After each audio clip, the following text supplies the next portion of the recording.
Hello students, welcome to Oxford Modern English online class. This is chapter number 2, the second part of the lesson Nicobobinus. If you have not watched the first chapter video, watch it and then watch this chapter number 2 video. I will read chapter number 2 for you. Nicobobinus ran as fast as he could across the lawn, down the path, round the hedge, and into a little shed, and bolted the door. "Open up!"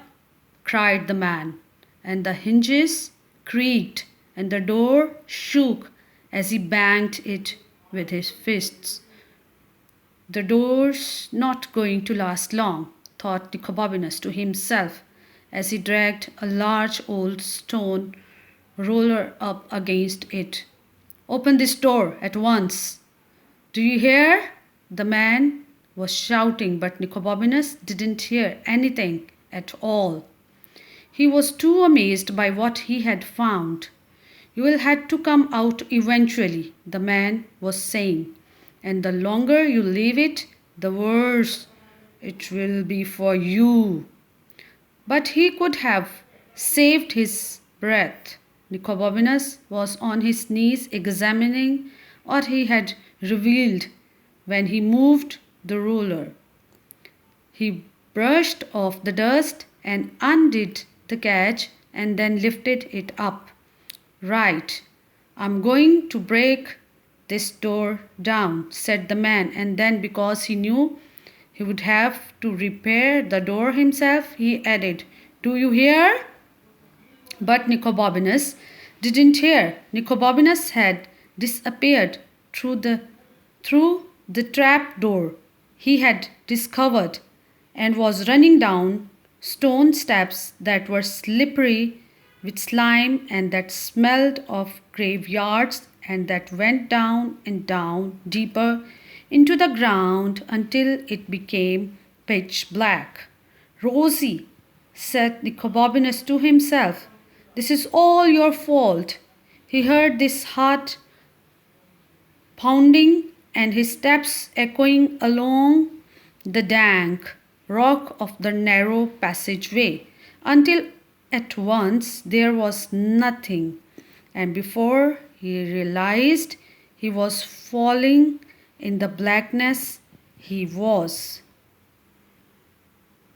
Several thoughts flashed through his mind at the same time. The first was something along the lines of bother, only a bit ruder.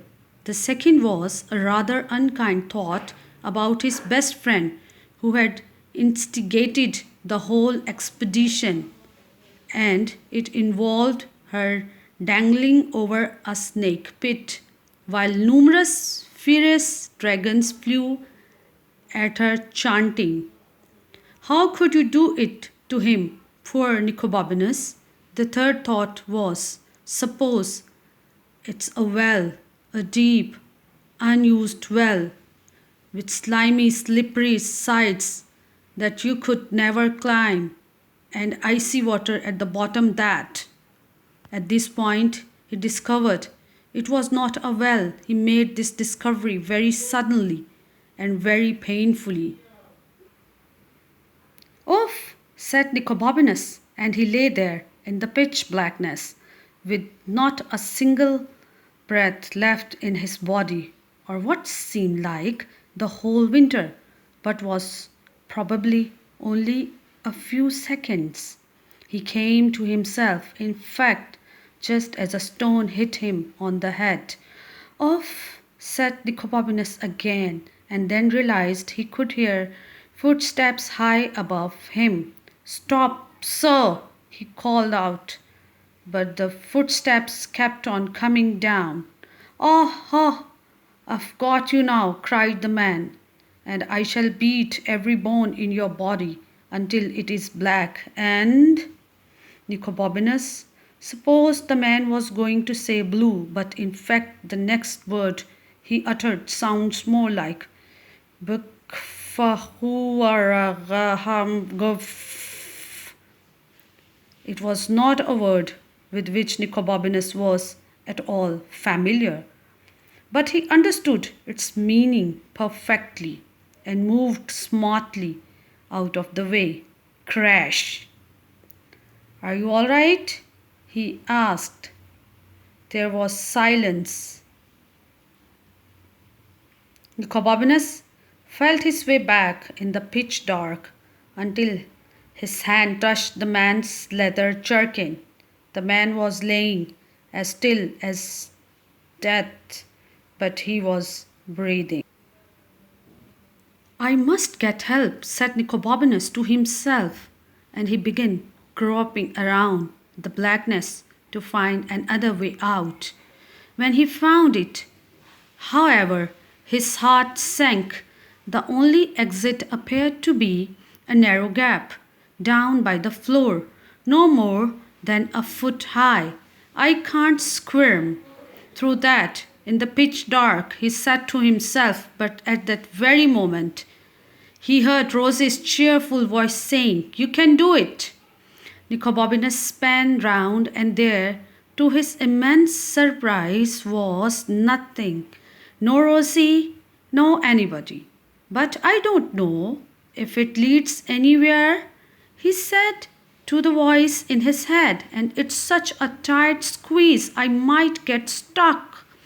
He didn't hear Rosie's voice again, but he knew what it would have said, and that was how he found himself wriggling down a narrow passage of stone in the pitch black. He squirmed and he wriggled there in the black for a long, long time, and the tunnel got narrow until he could hardly inch along it.